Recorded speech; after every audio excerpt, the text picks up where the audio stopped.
শিয়াদের মধ্যে একটা তাকিয়া নীতি রয়েছে।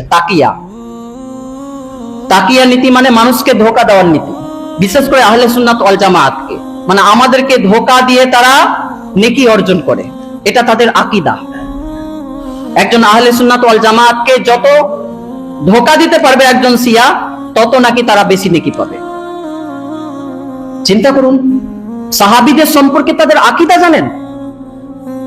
মিনহাজুস সুন্নাহ প্রথম খণ্ডের 39 পৃষ্ঠা, সাহাবীদের সম্পর্কে তাদের আকীদা হচ্ছে যে রাসূল সাল্লাল্লাহু আলাইহি ওয়াসাল্লামের সকল সাহাবীদের মধ্যে হাতে গোনা কয়েকজন ব্যতীত, যাদের সংখ্যা 10 জনের বেশি হবে না, যাদের সংখ্যা 10 জনের বেশি হবে না, এই 10 জন শুধুমাত্র নির্দোষ, বাকি সবাই তাদের দৃষ্টিতে কাফের। নাউজুবিল্লাহি মিন যালিক। আবু বকর উমর তো তাদের দৃষ্টিতে বড় কাফের। নাউজুবিল্লাহি মিন যালিক। জান্নাতের সুসংবাদ প্রাপ্ত সাহাবী, তাদের আকীদা হচ্ছে, তাদের বিশ্বাস হচ্ছে,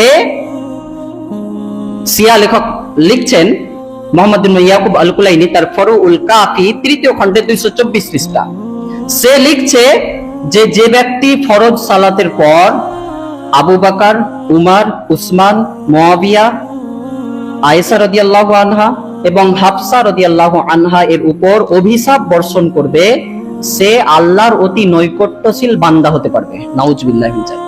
চিন্তা করতে পারেন, এই শিয়ারা যখন রাসূল সাল্লাল্লাহু আলাইহি ওয়াসাল্লামের কবর জিয়ারত করে মদিনায়, তখন এইভাবে তারা দরুদ পড়ে যে সেই রাসূলের উপর দরুদ পেশ করছি যার দুই পাশে দুই কাফের শুয়ে রয়েছে, মানে আবু বকর এবং উমর। চিন্তা করুন, চিন্তা করুন, এদের আকীদা যে আবু বকর উমর বড় কাফের।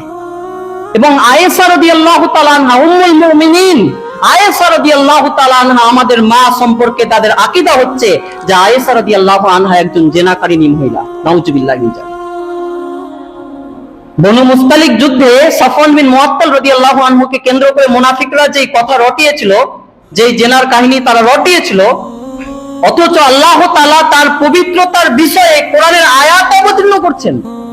সূরা নূর 24 নম্বর সূরার 11 থেকে 20 নম্বর আয়াত, 10টি আয়াত আল্লাহ তাআলা নাজিল করেছেন আয়েশা রাদিয়াল্লাহু তাআলা আনহার পবিত্রতার বিষয়ে।